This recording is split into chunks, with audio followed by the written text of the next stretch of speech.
Эхлээд би та бүхэнд үнцгийн бисектрисийн теоремыг танилцуулъя. Дараа нь баталгааг хийнэ. Энд зурагдсан дурын гурвалжин ABC-ийн хувьд би үнцгийн бисектрисийг зурах гэж байна.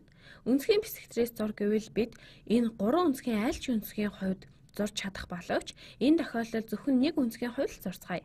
Энэ нь манай баталгааг арай хялбар болгох болно. ABC үнцгийг таллан хуваая. Тэгэхээр үнцэг ABC-ийн үнцгийн бисектрис нь энэ бөгөөд энэ үнцэг нь энэ үнцэгтэйгөө тэнцүү болно. Энэ цэгийг нэрлэе.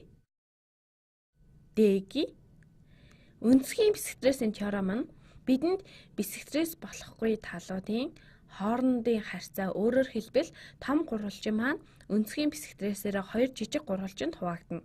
Үнцгийн бисектрисийн теоремоор эдгээр хоёр гурвалжны талуудын харьцаа нь ижил байдаг.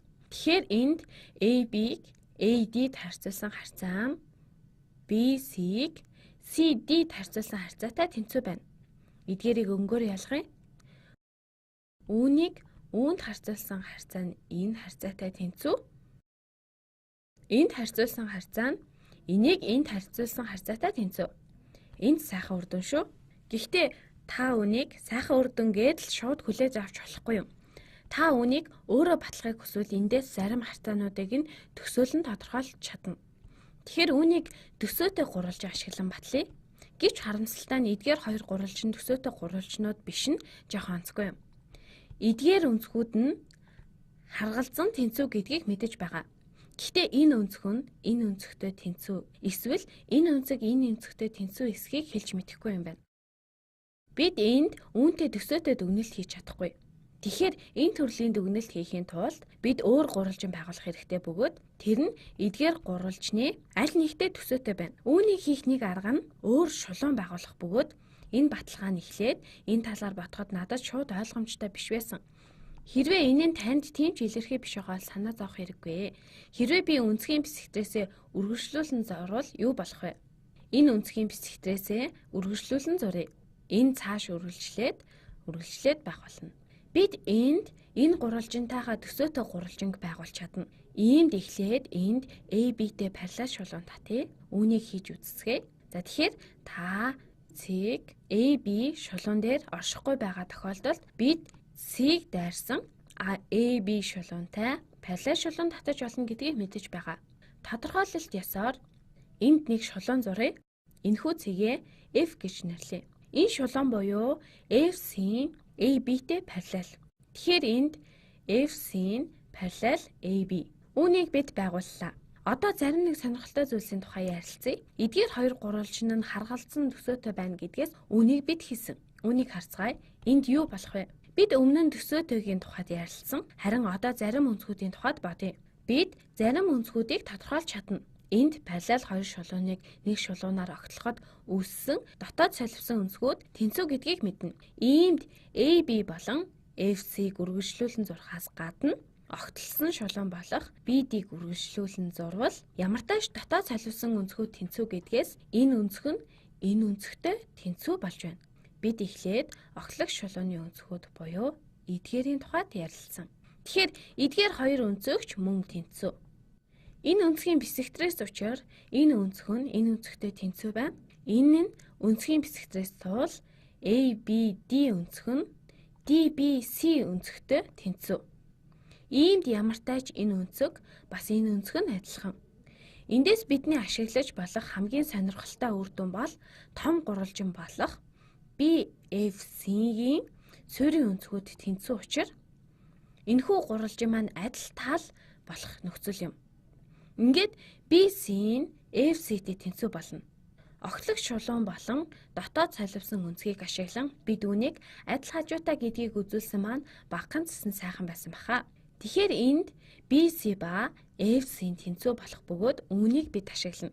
Учир нь бид энэ бас энэ гурвалжинг төсөөтэй гэдгийг харуулахыг хүсэж байгаа. Гэхдээ хараахан батлаагүй байна. BC-ийн хувьд бидэнд тус болох үс ямар зүйл байна вэ? Энд BC-ийн FC-тэй тэнцүү гэдгийг л үзүүлсэн. Иймд энэ нь бидний баталгааг хүсэж байгаа зүйлтэй ижилхэн болно. Бид AB-г AD-тэй харьцуулсан харьцаа нь FC-г CD-тэй харьцуулсан харьцаатай тэнцүү гэдгийг баталж чадна. Учир нь BC-ийн FC-тэй тэнцүү гэдгийг бид сая харуулсан. Гэхдээ энэ яг теоремоос эхлэхгүй. Теорем руугаа очие. FC-ийн AB-тэй параллел бөгөөд эдгээр талууд нь тэнцүү гэдгээс энэ нь адил хажууд гурвалжин болно. Одоо зарим өнцгүүдийг харцгаая. Харин дараа нь үүнийг өөрсдөө тохиромжтой болгоцгоё.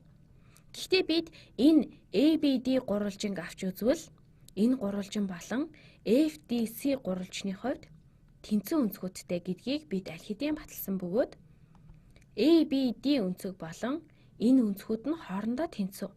Энэ нь босоо өнцөг тул эдгээр нь хоорондоо тэнцүү болно. Хэрвээ хоёр гурвалжны хоёр өнцөг нь харгалзан тэнцүү бол гурав дахь өнцөг нь ч тэнцүү байна гэдгийг бид гурвалжны төсөөгийн өнцөгийн шинжээс хэлж чадна. Эдгээр хоёр гурвалжин нь төсөөтэй энд харгалзах талууд нь тэнцүү гэдгийг батлахыг хүсвэл өнцөг шинжийг ашиглах бөгөөд цэнхрээр тэмдэглэсэн өнцөг буюу BDA өнцөг, ногооноор тэмдэглэсэн өнцөг буюу FDC өнцөгтэй ижил олно. Эцэст нь энэ нь өнцгийн бисектрисийн теорем болно. Төсөөтэй гурвалжны хувьд харгалзах талуудын хоорондох харьцааны аль нэгийг олж болох бөгөөд энэ төсөөтэй гурвалжны хувьд AB ба AD-гийн харьцааг харж болно. Эсвэл эдгээр төсөөтэй гурвалжнаас хоёр талын хоорондох харьцааг олж болох бөгөөд эдгээрийн харьцаа нь бусад төсөөтэй гурвалжны харгалзах талуудын харьцаатай ижил. Иймд эдгээр гурвалжнууд төсөөтэй байх ёстой. Энэ аргаар буюу төсөөгийн өнцөгийн шинжээр ийм болох бөгөөд үүнийг бид мэднэ. Төсөөгийн шинжээр AB хуваах нь AD-ийн тэнцүү, үүнтэй тэнцүү бөгөөд AB харьцаанд харгалзах тал нь үүний хувьд CF болно. Тэгэхээр тэнцүү CF хуваах нь AD-тэй тэнцүү. CD-д хуваана. AB хуваах нь AD тэнцүү, CF-ийг хуваах нь CD гэсэн харьцаатай. Гэхдээ бид өөрсдийнхөөрөө баталсан. Учир нь энэ адил хажууд гурвалжин тул энд CF нь BC-тэй тэнцүү. Иймээс CF нь BC-тэй тэнцүү болж байна. Ингээл гүцээ. Бид сая AB хуваах нь AD-ийн тэнцүү, BC хуваах нь CD гэдгийг баталсан. Тэгэхээр энд бидний хийх ёстой хоёр зүйл байна. Нэгдүгээрт энэ нь параллел байх гурвалжныг байгуулах бидэнд дараах хоёр зүйлийг харуулж байгаа. Эдгээр гурвалжнуудыг төсөөтэй гэдгийг харуулах өнцгүүдийг өгч байгаа. Бид энэ гурвалжныг байгуулад ашигласан зүйл бол эдгээрийг хоорондоо төсөөтэй гэдгийг харуулж чадна. Бас том адил хажууд гурвалжныг байгуулах боломж олгосон. Энэ гурвалжны хоёр талын хоорондох зай харьцааг үзүүлсэн. Энэ нь энэ харьцаатай тэнцүү болно. Хэрвээ энэ тал ба энэ талын харьцааг олвол энэ нь энэ тал ба энэ талуудын харьцаатай тэнцүү. Энэ тал ба энэ талын харьцаа нь BC ба CD-гийн харьцаатай тэнцүү гэдгийг өмнөхтэй төслөөгөөр харуулах боломжтой. Ингээл гүцээ.